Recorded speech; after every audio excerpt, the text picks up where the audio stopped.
পাক চর সন্দেহে ধৃত জ্যোতি মালহোত্রার ফোন ল্যাপটপের ফরেনসিক পরীক্ষার রিপোর্ট মিলবে আজ।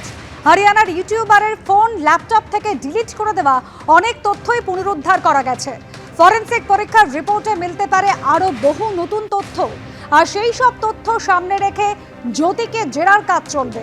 গতকালই ফের 4 দিনের হেফাজতে পাঠানো হয়েছে জ্যোতি মালহোত্রাকে।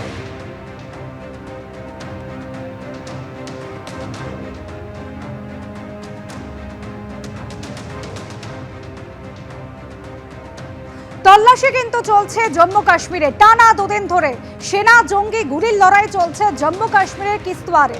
আজ সকাল থেকে গোটা এলাকা ঘিরে ফেলে জোরদার তল্লাশি চালাচ্ছে সেনা। এলাকায় 3 থেকে 4 জন জঙ্গি লুকিয়ে থাকার খবর মিলছে।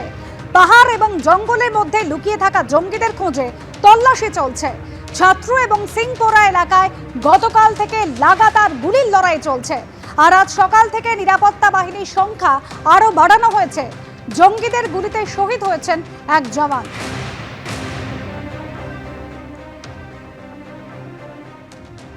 এদিকে বাংলাদেশে ফের রাজনৈতিক পট পরিবর্তনের সম্ভাবনা। খুব তাড়াতাড়ি ইস্তফা দিতে পারেন তদারকি সরকারের প্রধান। দ্রুত সাধারণ নির্বাচন করানোর জন্য মোহাম্মদ ইউনূসের ওপর চাপ বাড়ছে। খবর সূত্রে ইউনূসের সঙ্গে বাংলাদেশের সেনা প্রধান ওয়াকারুজ্জামানের ভিতরে অশান্তি চরমে, এমনই খবর সূত্র মারফত। সরকার চালাতে গিয়ে গুরুত্বপূর্ণ সিদ্ধান্তের ক্ষেত্রে তাদের পরামর্শ নেওয়া হচ্ছে না, অভিযোগ সেনার। সেনা কর্তাদের সঙ্গে ইতিমধ্যেই বৈঠক করেছেন ওয়াকারুজ্জামান। চলতি বছরের শেষে বা পরের বছরের শুরুতে বাংলাদেশে নতুন সরকারের গঠন চাইছে বাংলাদেশ সেনা।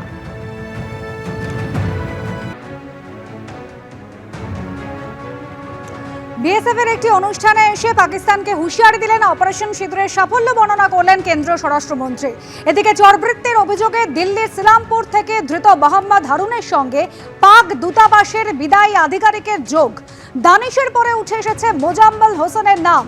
দিল্লিতে নিযুক্ত পাক দূতাবাসের বিদায়ী আধিকারিক মোজাম্মেল হোসেনের নির্দেশে গুপ্তচর বৃত্তির অভিযোগ।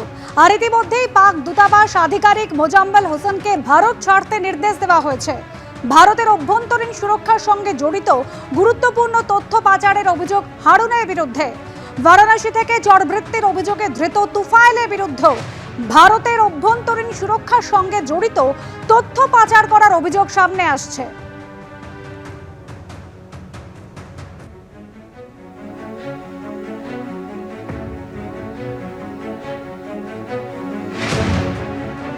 মোহাম্মদ হারুন ভারতের অভ্যন্তরীণ সুরক্ষার সঙ্গে জড়িত গুরুত্বপূর্ণ তথ্য পাচারের অভিযোগ রয়েছে তার বিরুদ্ধে। মোজাম্মেল হোসেনকে হারুন গুরুত্বপূর্ণ তথ্য পাচার করেছে বলে এটিএস সূত্রে খবর। হারুনের 2 জন স্ত্রী জানিয়েছে তার পরিবার।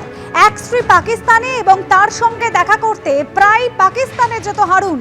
পেহেলগাঁও কাণ্ডের সময় সীমান্তের ওপারে থাকা স্ত্রীর সঙ্গে দেখা করার নামে পাকিস্তানে ছিল হারুন, এমনই খবর এটিএস সূত্রে। 5 এপ্রিল পাকিস্তানে যায় হারুন আর ফেরে 25 এপ্রিল।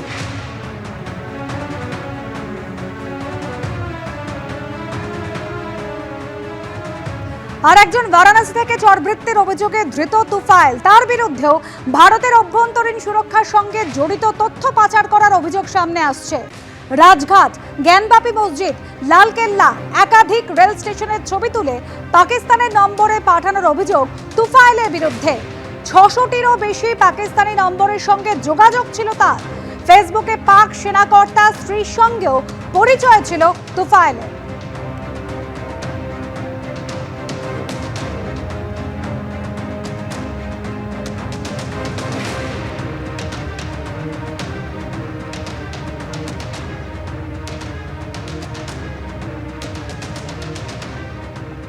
আর ইতিমধ্যে ভারতে পাক দূতাবাসের 2 জন কর্মীকে দেশ ছাড়ার নির্দেশ দেওয়া হয়েছে।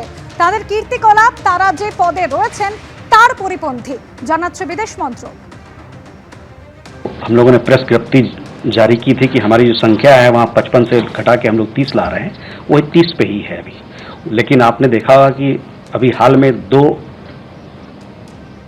पाकिस्तानी उच्च आयोग के 2 स्टाफ मेंबर्स को पर्सोना नॉन ग्राटा किया गया है, क्योंकि वो जिस प्रकार की हरकतें यहाँ कर रहे थे वो इनके जो ऑफिशियल स्टेटस है उसका कोई लेना देना नहीं है, वो उसके वायलेशन में है एक तरीके से। तो संख्या तो वही है जहाँ तक जहाँ तक जो हम लोगों ने पहले बताया था वहीं तक डिप्लोमेटिक राजनयिक वहाँ की उनके कितने हमारे यहाँ रहेंगे और हमारे कितने रहेंगे वो संख्या का जो तय संख्या है जो नंबर है वही भी है।